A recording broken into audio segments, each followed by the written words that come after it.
What Toku fans, I'm back with another video reviewing episode 12 of Ohsama Sentai King-Ohger. Honestly, I really enjoyed the episode. And what we learn, I really like Jeremy as a character so far. Just his motivations and everything. I just love him as a character. Well, there's a good moments between him and the Kings in this episode. It's good. And we get some a little more information about Kaguragi. Just by some lines. Like a B-Rise. And Spider Kumano's proper debut this time. Jeremy debuted last week, but his henchman for the first time in this episode. So, for the delay, let's get into it. So the episode's the usual recap, but we now know the narrator is Jeremy. So episode opens up with Jeremy narrating recapping what happened last time as usual. About who this mysterious man is and stuff. And we get a clever transition into Jeremy actually seeing Jeremy speak to the audience this time. Instead of just hearing his voice. It's an interesting transition.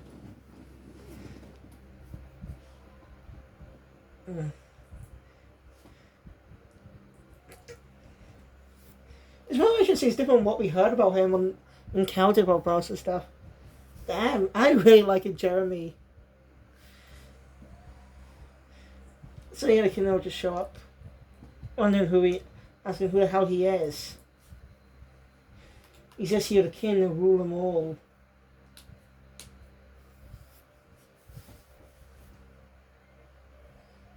Be the king to rule them all.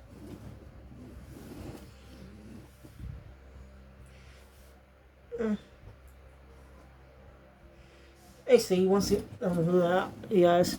So he basically tells them about the legend of King-Ohger, even though they know it. But what he says for the entire episode really works. It's like me at moment 2 a little bit later.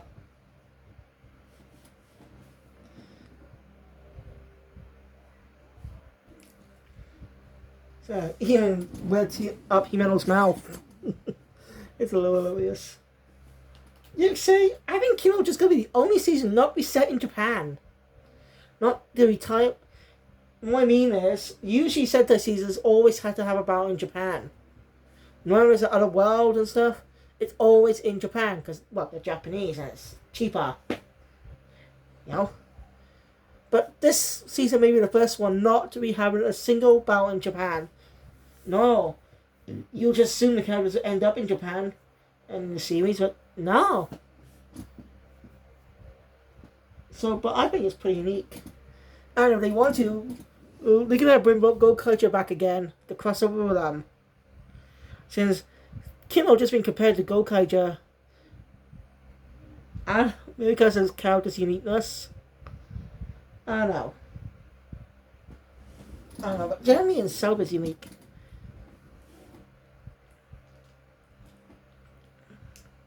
Anyway, Rita charges someone under arrest.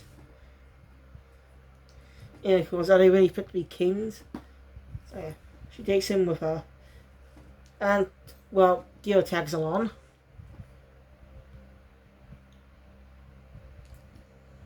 So the opening stays the same. Which makes sense, because this is his Henshin episode. So it's best to say when his form is revealed. It's kind of rare for a Sentai season, not too part, like they have the 6 Ranger debut, about their next new teammate debut without transforming. And I think Sentai does a great job of working in the narrator as part of the story. I think they planned this from the start, as one line said early on.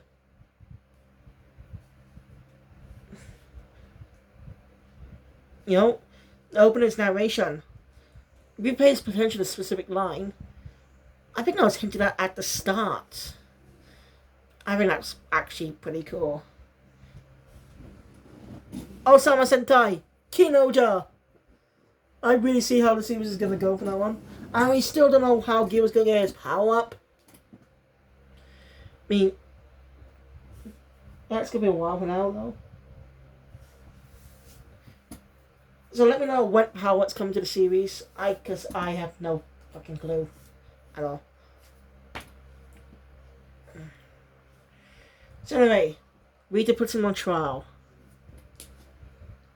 In here is because what he said reminded him of Rackley's.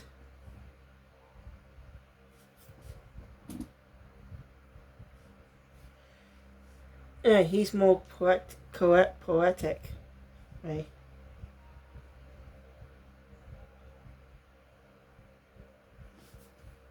Of how,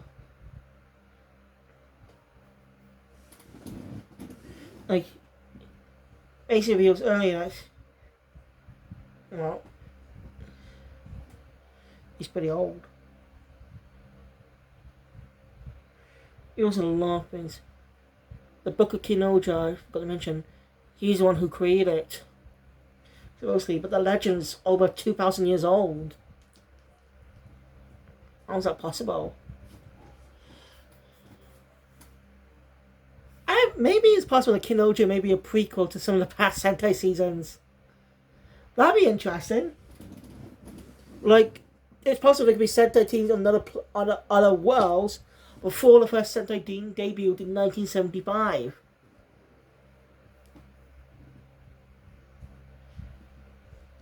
Some Sentai seasons just have the powers being designed by organizations that protect humanity. So they being mystical. Like, seriously, they're always man-made. And my band was more of a unique situation to that as well. Because the characters create their own powers. Those devices were created by the three main characters because they're smart people.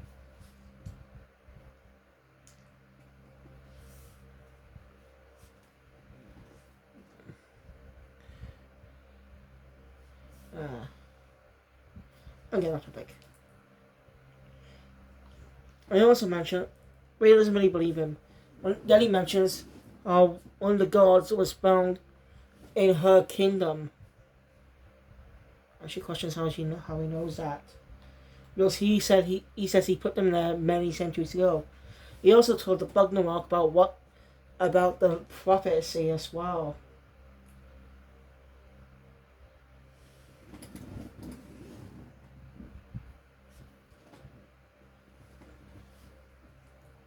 Told about the prophecy as well.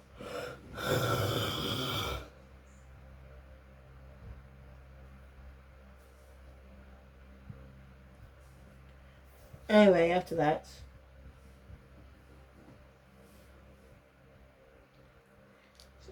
basically charge him with stuff.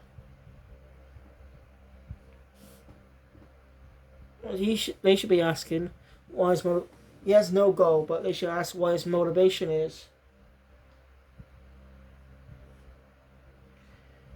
Meanwhile, Kaguragi reports reports the whole thing to Rackley's. God. What I mean is he had one of his what do they call it again?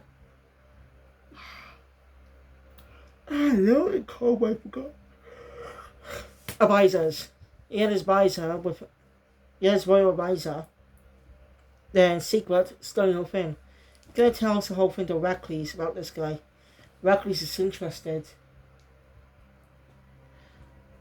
But Gargoyle questions why he's interested. He could be delusional and everything. But basically, Rackley tells him to keep that mouth shut. Or you know what will happen. You should tell him he should be more like his sister.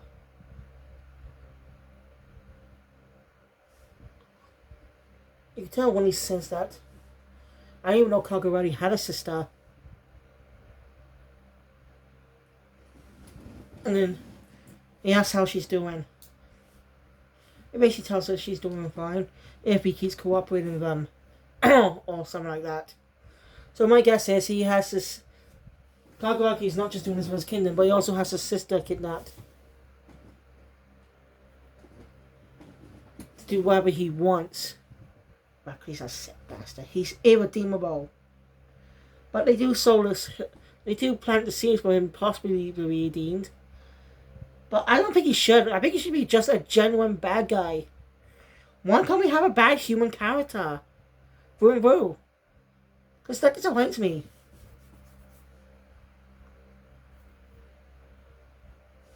Like some of the human villains in Live Man, maybe? I don't know. I can't think, I haven't seen all the other Sentai seasons, so Live Man is my only bit to go off of. But I got three main human villains that work with the human bad guy. One of them does not even turn to the side of good, like the other. Two will be cinematic too. I should rewatch Live Man to review on the series. Anyway, after that, Rita takes Jeremy to end Scooper to find out if he's telling the truth or not. Or whatever. To Yama's kingdom. And they build a lie detector. Use gear to test it out. And to test it out, do you know what Gamma said? He said the exact same question to him that he asked back in episode 2. And when Gira does his usual, I'm a Tiger King and stuff, he gets a little shock out of it. Oh boy, it was kind of funny. So yeah, that will happen.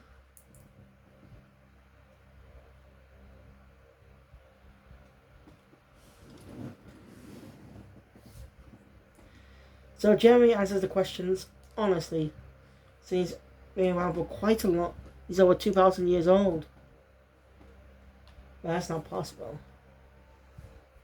Art director seems not working.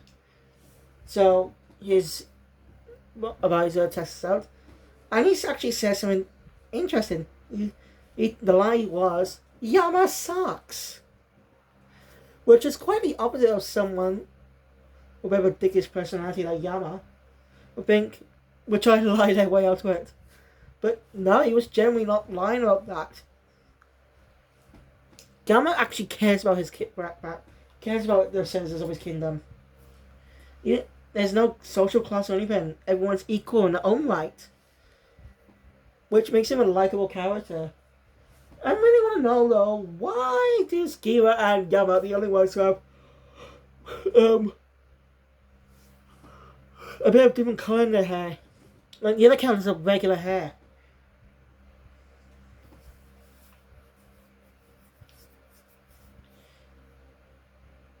I want to see what these actors look like outside of costume, you know? There's not really been in much. I like when Sentai hires relatively new actors. And in case you know, any of these actors will appear in Kamen Rider someday, and vice versa. Because it's a possibility. Sentai's done that before. Like with Kisha Sentai Zyuranger. No, not Kisha. Kyo Sentai Zyuranger, with Tyranna Ranger, Geki, actor being a few years later starring in Kamen Rider J.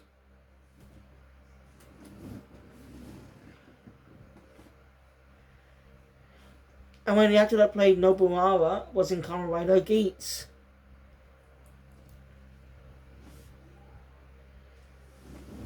So yeah, I'm sorry, I'll come back.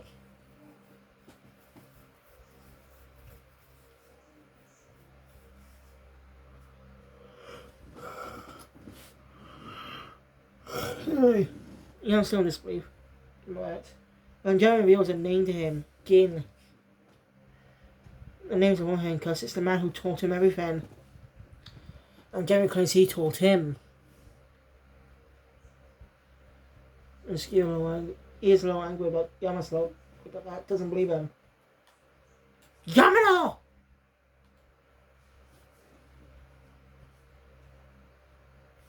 One more questions on him. Is Louis adopted by Sebastian and another member of Himel's Kingdom? You know, they wear masks, but it's all obviously them. It was quite hilarious. I think it was a fun gag. You didn't notice it because he's not that very bright. It was a chase after him. As Death Rock is pissed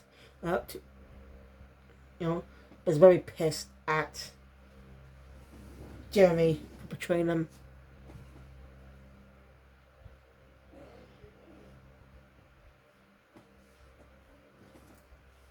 So the king. So yeah. Anyway, Rita had her advisor. I think the advisor. I don't remember. You know what I mean. Investigate Jeremy. And what she did, she gets a phone call from her. Something that she says on the phone has Rita scream, "Ah!"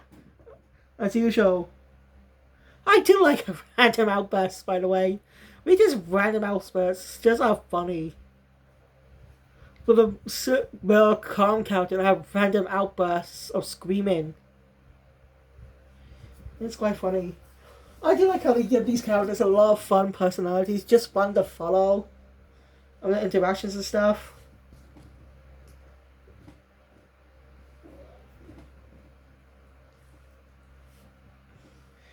You see, Himeno wants the Scorpion one back. He tells her to look behind her. Well, say Himeno notices that it's on her dress.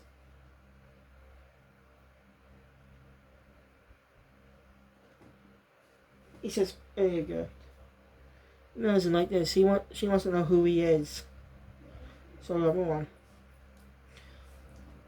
I love digging around. We reveal something. This man is nicknamed get this, the Spider-Man. Yeah. Real on the nose there, Toy. Is it because that Japanese Spider-Man series have become popular in the spotlight since Disney Plus launched the 616 series? Because the first episode of that documentary focuses on Japanese Spider-Man. And interesting enough, the license for Captain America eventually became the first official Super Sentai Battle Fever J. Yeah, it's true when you think about it. Battle Japan. I better get that wrong. I think about it, yeah. The characters are superheroes from different countries. The characters are superheroes from different countries. And yet Marvel has their own being the superheroes from different countries. Captain America, Captain Britain. Oh, Superhero Squad did a joke like that. Yeah, they made that into a joke in Superhero Squad where Wolverine became Captain Canada. I want to talk about Superhero Squad someday. It's a good show. I think it was good. I really should think. Oh, never mind.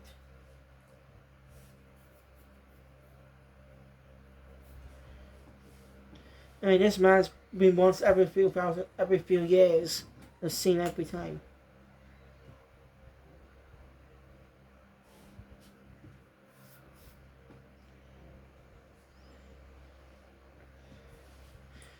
Anyway.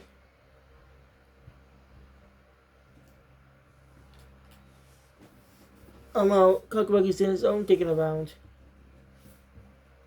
An attack he landed on Death Rock seemed fake. And this man's been around for centuries. So, leads them to clue that he must be a Bunga Rock. They're the only creatures going to live for centuries.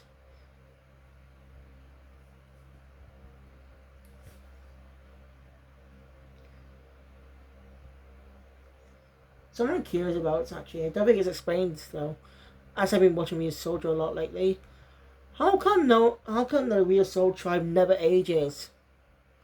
Did they ever explain that? I'm up to episode 25 by the way. I don't want any spoilers for the rest yet. I'm not trying to watch it. I'm getting off topic. Anyway.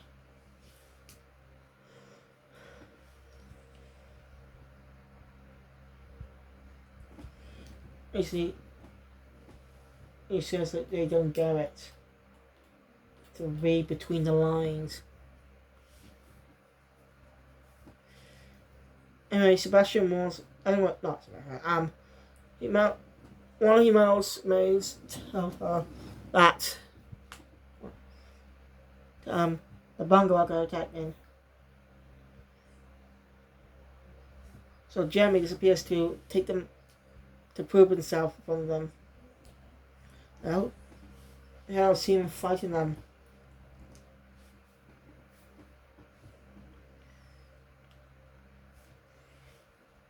But they can still completely trust him. As he reads from the story again, but this time reveals more information. That there were 5 heroes, but their story was a lie. Basically, he helped with King-Ohger, found out the sea, helped the people get to, able to connect them. So, anyway, turns out there was a 6th hero forgotten to time. It was based on history after committing a crime. As we get a unique paper cut flashback. It's puppets, paper color puppets. One story. Don't know about years ago. The crime was that King fell in love, and it was a forbidden love. Fell in love with a Bungarok, which is very unique. That they left the kingdom and had a child together. It was half. They were for the child's safety. When people think he's normal, so he doesn't grow up in a harsh reality, and that's when they place a mask on him. As we reveal who that is, it's Jeremy. He's half Bungarok. As the hand with his glove on is moved, he has a Bungarok hand. Makes sense now. I like that in a way. She feels that not all Bungarok are bad. We just focus on 2 of them. We only focus on 2 villains. Normally there'd be more villains in the storyline. Like the main bad guy and 2 or 3 more villains. But no, we just have 1 lackey, that's all. Whatever. That's pretty unique.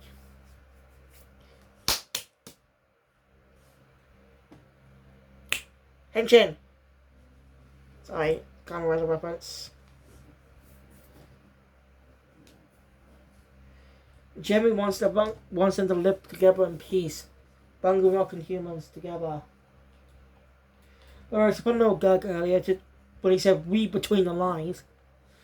As Gira has tried to put them all together, some things he's been saying for the entirety of the episode. But comes up with nothing. It was quite funny. Anyway, all 5 will say you. And they said, you should have said something. Said so earlier. Like if he said so earlier, I don't know what happened. You know? They understand his feelings. But when these guys are unique, I think that's pretty cool. They're all open to having to end this war. They want to do things back to normal. Awesome, man. I think that's pretty cool.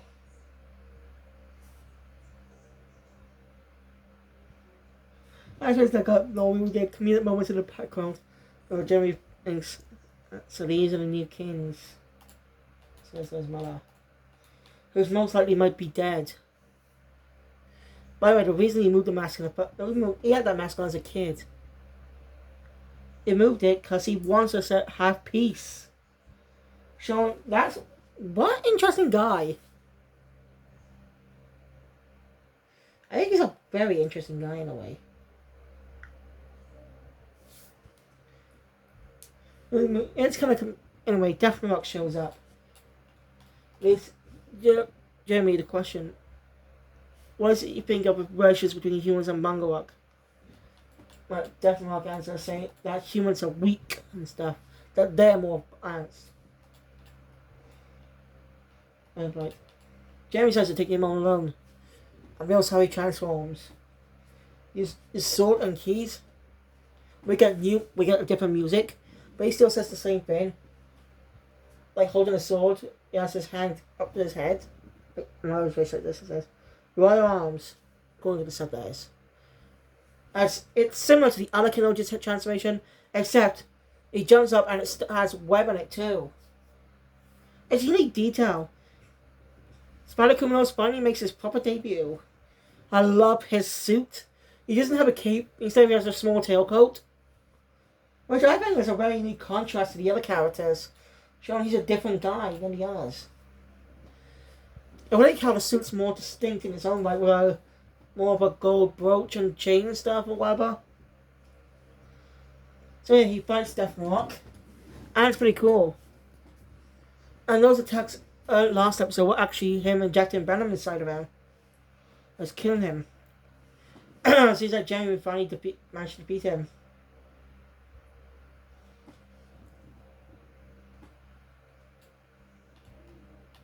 And Jeremy episode ends with Jeremy Brown becoming the King of Ball.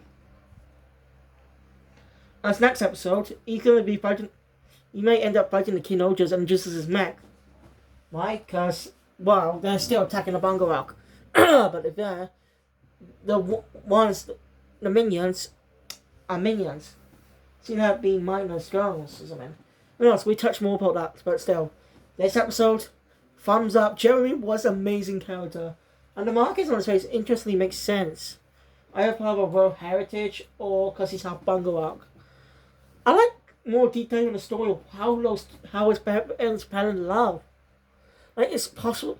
We just said the Bungo Rock were all bad guys, but no. Which I find very unique. It shows how different it is. And it could be something unique. Like, we have monsters we don't think themselves well. Like, Students of the Kyoruja. Not seen all the other seasons, okay? Like, Candelera and Luckyu, we did change to become good guys towards the end of the season. Even outside of the Descendants and the Korean Kyorujas. Yeah, they're Korean versions as well, then. Okay!